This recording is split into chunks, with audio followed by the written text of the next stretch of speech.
Slova svatého evangelia podle Jána.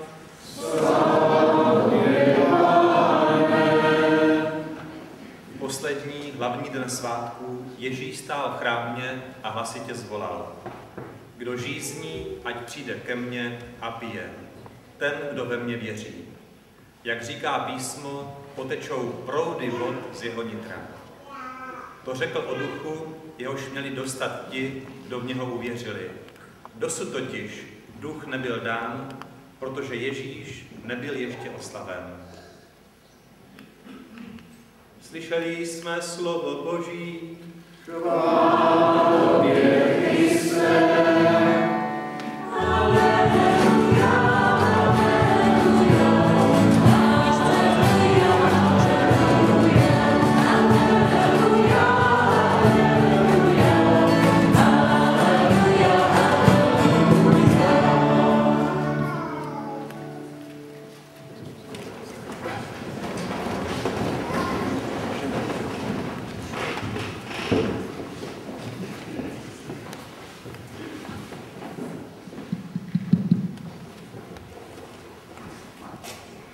Na tomto místě je řečeno v obřadech, že duchovní správce představí biřmovance.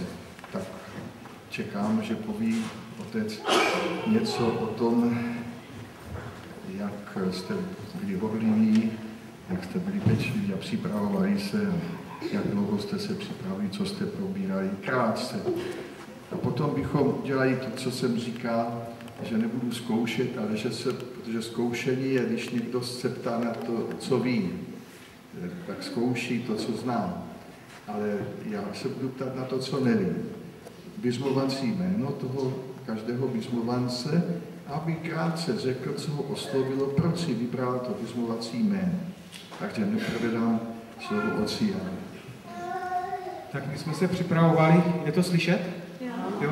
My jsme se připravovali od loňské postní doby, to znamená zhruba rok a půl, a scházeli jsme se tak nějak jednou za měsíc, plus minus, někdy častěji, někdy méně. Do toho jsme se snažili ještě třeba vyjet, když bylo možno, noc kostelů, tam jsme se potkali loni. Pamatujete si, letos jsme také byli, když jsme zmokli, ale to nevadí. Letos jsme se nepotkali. Letos jsme se nepotkali, ale zmokli jsme taky. Byli jsme vnitře na setkání mládeže a takové aktivity, prostě, které si myslím, že jsou důležité, zvlášť pro mladé lidi, tak se snažíme podle svých možností se jich účastnit. Probírali jsme knížku od Herberta Mielena Nově s Bohem. Mielen je známý autor tady těch svatodušních záležitostí, takže si myslím, že to bylo velice dobré, přínosné. A já jsem se hlavně snažil předávat nebo vést svěřené k tomu, aby jejich víra byla živá, aby jejich rozhodnutí pro Boha bylo skutečně svobodné, dobrovolné, radostné na celý život, tak jak to má být, čili spíše než nauku, která tam samozřejmě také byla, tak jsem se to snažil vést k tomu tématu život s Bohem, osobní víra a podobně. Jsem velice rád, že mladí, kteří tady dneska hrajou, kteří se pohybují kolem komunity Emanuel, tak nám pomohli v tom smyslu, že přijeli na první adventní víkend a měli jsme takovou duchovní obnovu mládežnickou a bylo to velice pěkné a navázaly se vlastně i vztahy a myslím si, že to je dobře. Ty vztahy jsou velice důležité, aspoň to tak cítím a společně vlastně to došlo k tomu, že dneska jsme je rádi pozvali, aby nám tady zahráli. Takže nevím, jestli to stačí, ale to tak nějak. Stačí to, já bych teďka, abychom to nějak technicky zorganizovali, že by vystoupili biřmovanci tady do prostředka. Bez kmotu. Každý jednotlivě na každém vystoupí.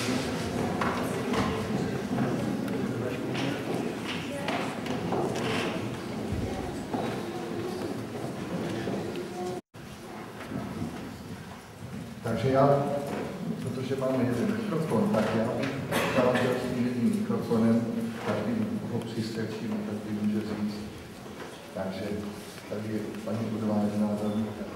Sofie a moudrost. Vybrala jsem si to vlastně protože to značí moudrost, moudrý člověk. A v čem vidíte moudrost v životě? Je to chytráctví? Chytráctví asi ne. Chytráctví určitě není moudrost. Je to vědomost, učení člověka vlastně se od druhých, přejímat vlastně moudra od jiných, od starších. A od koho hlavně? No, od starších z knih a od Boha. Od Boha. Čili moudrost je schopnost prožít život co nejplnějším způsobem. Děkuji. Já jsem si vybrala Beatu a kvůli tomu, že pomáhala dětem a nebála se vystoupit z řady. No to je důležitý, že? Aby člověk prostě se nerozhlídl, kam proud jde, ale že dovedl jít i proti proudu. Dovedl být svůj, ale boží. Dneska lidi si myslí, že musí být svůj tím, že odmítne všechno, že si dělá všechno úplně po svém. Ale to není moudrost. Že? Takže ať si Beata vlastně znamená blažená, čili šťastná. Jo? A pan Ježíš vlastně proslovil na začátku své veřejné činnosti 8 cest ke štěstí, blahoslavenství. Tak si to u Matouše je to těch 8 blahoslavenství, tak tam máš návod, jak být šťastný celý život. Já jsem si vybral Ambrož, protože svatý Ambrož byl patronem včelařů a s otcem jsme teda včelaři. No, to byl taky velmi odvážný člověk. On vlastně původně ještě nebyl křesťanem a byl prefektem, ale měl řídit, ve jménu císaře měl řídit volbu biskupa. A řídili tak moudře, že na sebe upozornil a udělali biskupem jeho. Nebylo to, že by si to tak zorganizoval, aby to něho vyšlo, on se dokonce bránil. Takže potom se stal křesťanem a byl vysvěcený na biskupa. A jako biskup si dovolil vyobcovat z církve císaře. Císař totiž jako svolal svoje nepřátelé do církvu a tam je nechá povraždit. A tak prostě on si dovolil ho vyloučit z církve a ten císař se podřídil, vykonal pokání a zase potom si do církve zpátky. To musela být odvaha. Od člověka, který tolik lidí povraždil, tak prostě se mu postavil. Že? Ale on ho chtěl zachránit. Dobře, takže Tomáš a taky svatý Ambrož vlastně přivedl k obrácení víš koho? Svatého Augustina. Ten, když slyšel jeho kázání, tak prostě se rozplakal a prostě obrátil. Já jsem si vybrala Anešku, protože je to patronka nemocných a já bych chtěla jednou taky takhle pomáhat nemocným. Je to tvoje povolání, nebo bude to? Snad. Co ty děláš? Jsem na gymnáziu v Brodském Krumlově. Dobře. Tak to je určitě dobrý úkol. Tak. Jsem si vybrala Bernadettu, protože byla vizionářka, měla vidění, ale byla jsem tím, že umřela strašně mladá a byla strašně dobrosrdečná. Ona vlastně onemocněla na rakovinu, že? A když prostě tam byly zázraky vlastně v těch Lourdech, že? Tak říkali, tak popros Panu Marii. On říká, ne, pro mě to není. Já chci prostě to obětovat, že? A bylo to takové prosté děvče, která v náboženství prostě jako nevěděla nic, co je nejsvětější trojice, jo? A přesto si ji Panna Maria vybrala, aby hlásala vlastně to poselství o jejím neposkvrněném početí, že? Díky. Vybral jsem si jméno William podle prince Williama Veoli z Cambridge a svatého Williama Norwiche. Co tě na něm oslovilo? Jméno se mi líbí. Líbí se ti jméno? A tak se zkus ještě zamyslet nad jeho životem, co bys mohl z toho napodobit. Určitě ne, princi nejsme, že nemáme ani knížectví žádné, ani nemáme hrad, ale máme každý svůj svět, svoje malé království, kde žijeme, které je kolem nás. A tam v tom životě můžeme něco udělat pro druhé. Jo? Tak se si to daří. Já jsem si vybrala Marii, protože to byla matka Ježíše Krista a já vzhledem k tomu, že mám 3 děti, tak se snažím být dobrou matkou.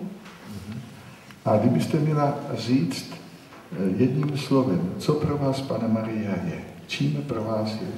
Tak asi symbolem čistoty a oddanosti. A ještě něco? Jaký k ní máte vztah? Jako k... Matce všech? Tak, ano, jako, ale nejenom všech, ale osobně k mamince. Je to tak? Ano. Já jsem si vybral jméno Petr, především protože byl pevný ve víře a vždycky následoval Ježíše Krista.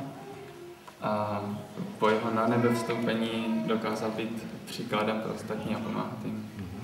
On si ho Pán Ježíš vybral za papeže prvního, přestože ho zapřel, že? Ale co po něm, na co se ho ptala potom? Jestli ho miluje. Čili co je nejpodstatnější vlastně v církvi je láska. Jo? Mít prostě lásku těm pro pastýře církvi, pro toho, kdo je biskupem a podobně papežem, tak aby měl rád ty svoje ovečky. A z lásky ním potom je člověk schopen lecos obětovat, prostě přemoc se dát síly. Dobrý, díky. Já jsem si vybrala Helenu, protože to byla velice obětavá žena, která se starala o chudé a trpící a často je třeba nechávala jíst u svého stolu. Dobře, takže zachovej si to srdce, prostě takové soucitné s druhými, abys dovedla vždycky vidět, co je možné pro koho udělat. Díky.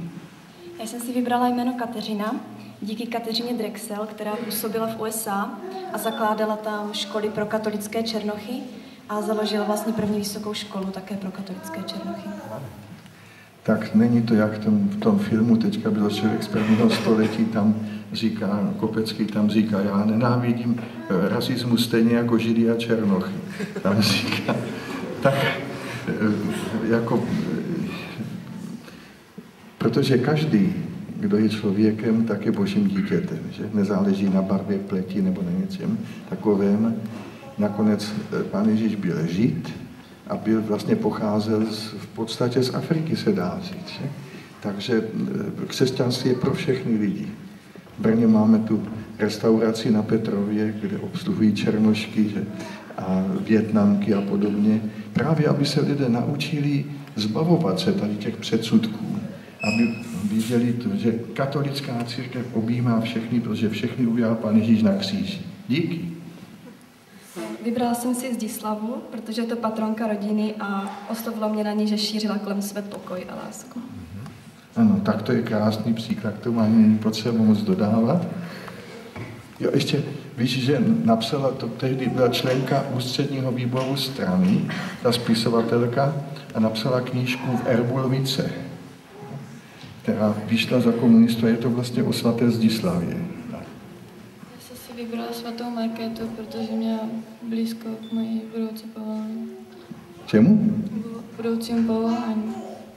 A to je budoucí povolání? Zdravotní sestřička. Aha, dobře, tak ať vidíš v každém tom nemocném nebo trpícím, kdo přijde vždycky koho? Pána Ježíše, že? Cokoliv jste učinili jednou z nejmenších měst učinili. Díky. Tak, já jsem si vybral vlastně svoje birchmovací jméno Michael, podle archanděla, který nás vlastně chrání na naší cestě životem proti zlobě a nástrahám ďáblovi. Ano, co znamená to slovo Michael? Jak bych to vlastně...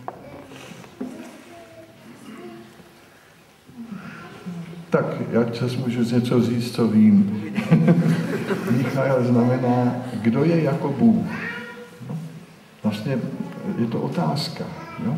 Nebo prostě vyjádření toho, kam se máme postavit. Kdo je jako Bůh? Bůh je Pán nás. No, nikdo není jako Bůh. Jo? Zvolit si někoho jiného je nesmysl, protože nejmocnější, ten první, velký, svatý, dobrý, moudrý je Bůh. Jo? Takže stát vždycky na jeho straně. Díky.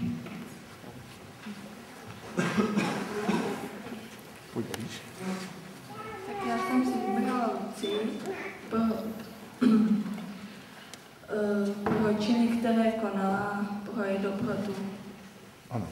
Víš, co znamená to Lucie?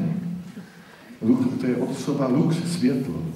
Ta, která vlastně, či taky její svátek, je to v adventě, že tak je plný světla, tak a vždycky to světlo září z tvé tváře, z tvého srdce. Díky. Já jsem si vybrala Aneška, protože se starala o nemocné a chudé lidi. Ano. Víš, že Aneška je taky patronkou plynařů? Ano. Oni si ji vybrali v 90. roce, přišli za panem kardinálem Tomáškem, že by chtěli jít za patronku Anešku. A on říká, proč? No, protože jsme se dočetli, její klášter byl první za Alpami. A v Itálii tam si mohli dovolit chodit bosky a muset topit. Ale tady za Alpama to nešlo. A tak měli povolené vytápět ty cely. A vytápěli je tak, že v kuchyni, kde se vařilo, taky museli něco jíst, ale vařilo se tam pro ty nemocnici, tak tam bylo teplo. Tak měli takové kanálky do těch cel, a takže tam ohřívalo se tam prostě ty cely. A tak říkal, tak když jsme vlastně, když šíříme ten plyn, tak vlastně tím pádem jaký můžeme mít i za patronku. A stalo se, že pan ředitel, kterým jsem se znal, slíbil, že dá nějaké peníze, prostě, že může za poskytnutí reklamy. A tak jsme řekli, na Vánoce vytiskneme takový letáček, kde budou koledy na půlnoční, co přijdou lidé, je plná katedrála, tak prostě to bude hodně. A tak se nám vytiskly koledy a poslední koleda byla Tichá noc. A tak Tichá noc končí. Dík, že hříšník se s důvěrou smí u svaté rodiny řád. A pod to nebylo to úmysl, ale vyšlo to tak, že tam bylo volné místo, tak tam bylo teplo do vašich domovů zajistí jihomoravské plynárny. Takže to mají v plynárnách schované tady tuto věc. A já jsem byl, když byla výroční schůze odborů, tak jsem tam byl pozvaný a tam jsem měl promluvit o svaté Anešce, abych je seznámil s tou patronkou. Takže tak je to slavná patronka. Já jsem si vybrala taky Anešku, a taky protože jsem mluvila, že se starala o ty chudé a nemocné. Ano, byla to královská dcera vlastně, že? Ale proč ona si to, proč prostě nešla jako císařovna nebo královna? Taky mohla být dobrý. Protože poznala nebo cítila, že to, co chce ona dělat, je... No ale proč? Protože je to vůle Boží. Ne? Protože cítila, že to od ní Pán Bůh chce, že je to její povolání. Tak to se máme všichni tím řídit ve svém životě. Vždycky hledat, co Bůh od nás chce. A potom si najdeme to pravý. To je ten správný kabát, který když na sebe zavlečem, tak nám sedí. Takže já jsem to mohl rozdělit, teď už jsem, takže jsem to řekl. Tak. Já jsem si vybrala Anastazie Marie.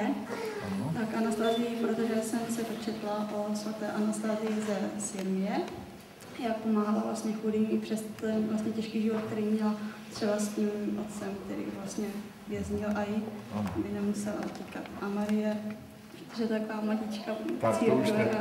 Díky. Vybrala jsem si svatou Kláru a Klára znamená být jasná, tak bych chtěla být jasná s Bohem. Čistá a jasná, to znamená. Dobře. Já jsem si vybrala Marii Magdaléna, protože se mě strašně líbilo, jak se po setkání s Ježíšem změnila a šla pomáhat lidem.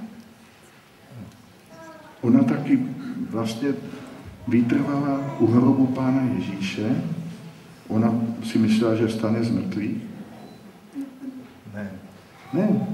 Ona prostě ho měla ráda a tak tam byla u toho hrobu aspoň, protože prostě se nemohla nějak s ním rozloučit. Jo? A Pán Ježíš to odměnil tady tuto lásku, že vlastně byl první, kdo nesl tu zprávu o trestání dokonce apoštolů. Tak se stala apoštolkou apoštolů. No. Takže jako, ať vždycky cítíš tu blízkost s Pánem Ježíšem ve svém životě. Ať ten nový život, ať v tebe vyřazuje. Díky. Jsem si vybrala veřejnocí jméno Alžběta, protože je to patronka chudých a nemocných. Čili Alžběta Durínská země, jo? Ano. No. Víš, jak se jmenoval její manžel? To ano. No. A on vlastně byl na křížové výpravě a tam zemřel, prostě na nějaký mor nebo na něco. A před smrtí dal jednomu rytíři svůj prsten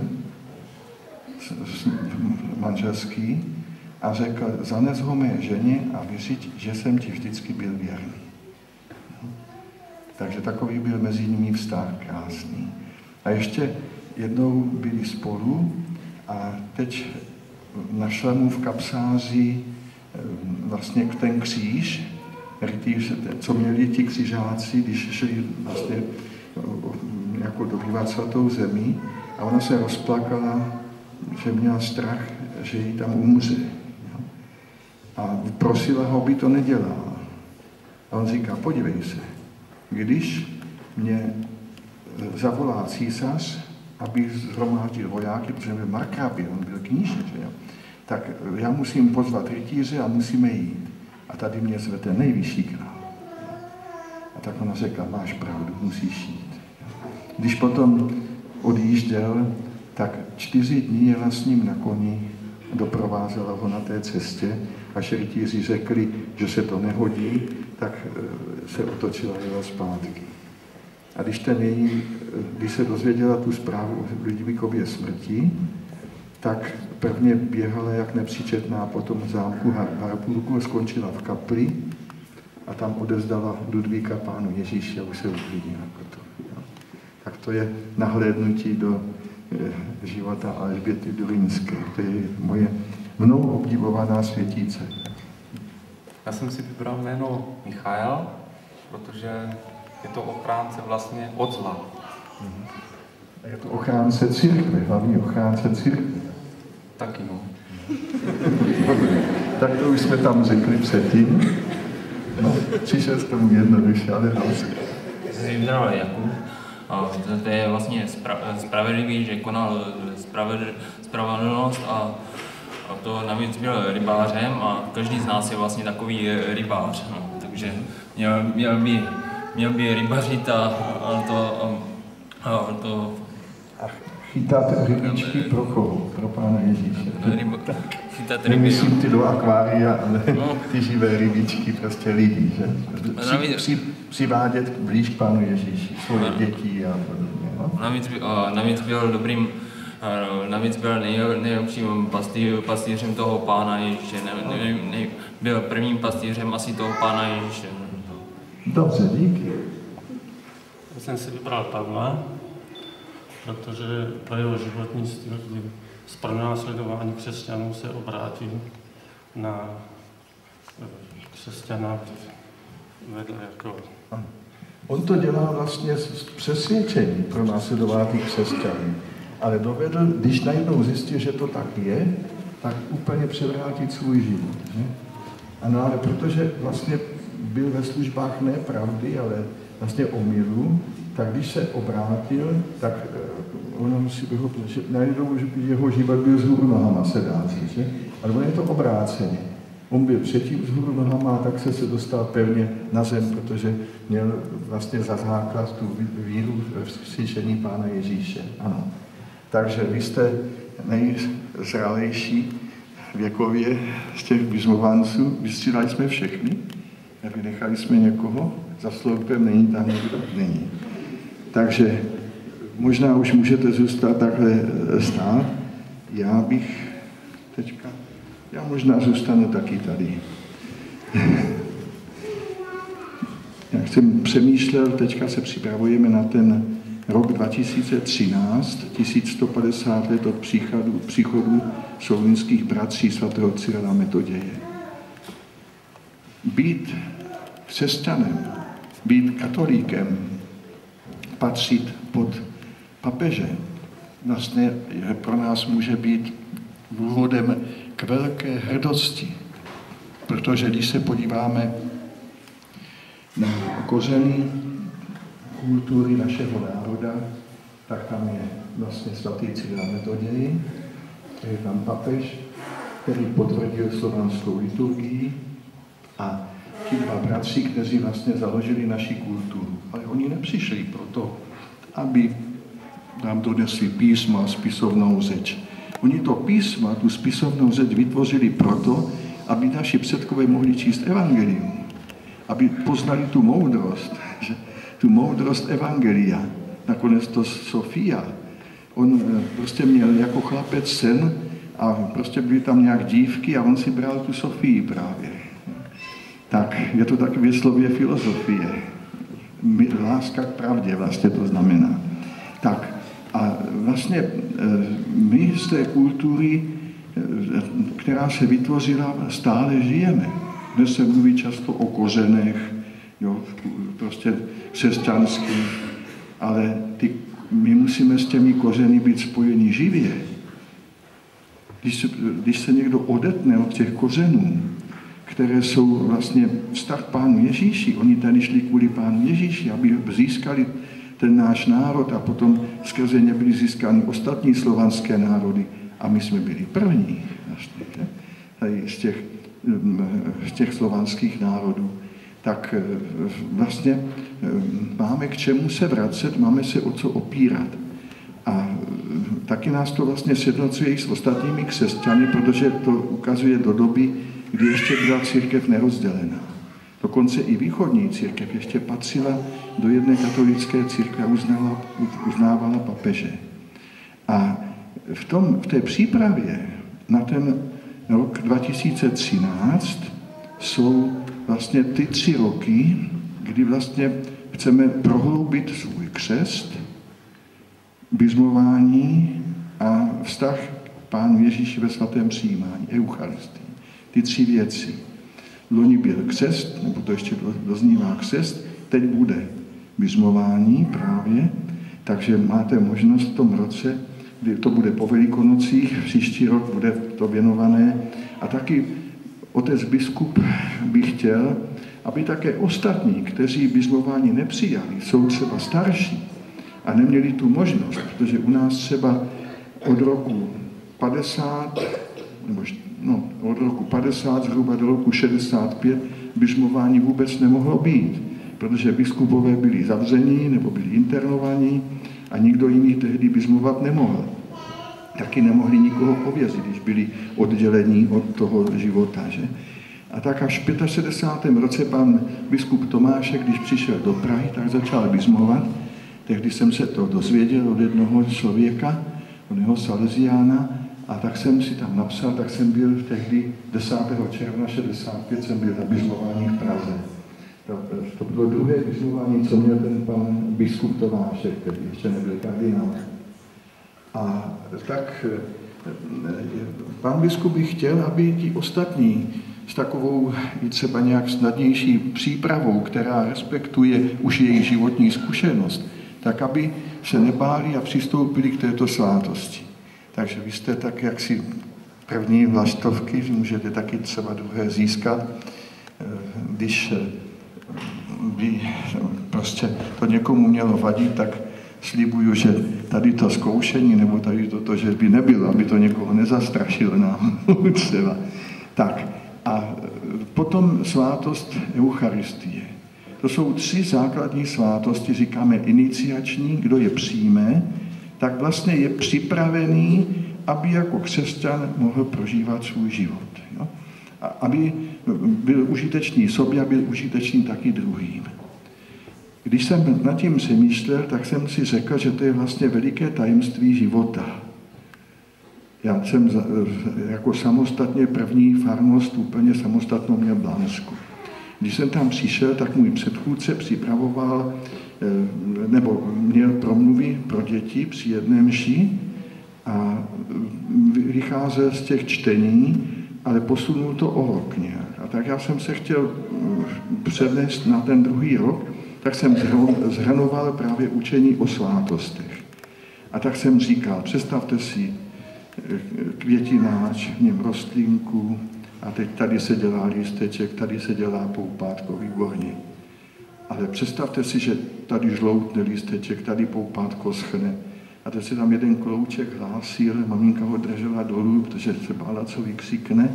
Tak on aspoň, jak seděl na té lavičce dětské, tak vykřikl, to se musí zalejvat. A tak jsem samozřejmě to použil a říkal jsem ano, to jsem chtěl právě říct. O ten boží život, který jsme dostali při křtu, musí člověk pečovat, musí ho rozvíjet. A když jsme potom někdy, když jsem zmínil někdy to se musí zalejvat, tak se celý kostel usmál.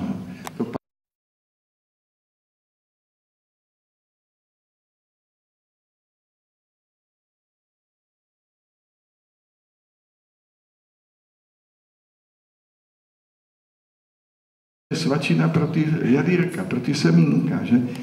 Vždycky je tam prostě zásoba potravy, z které se vytvoří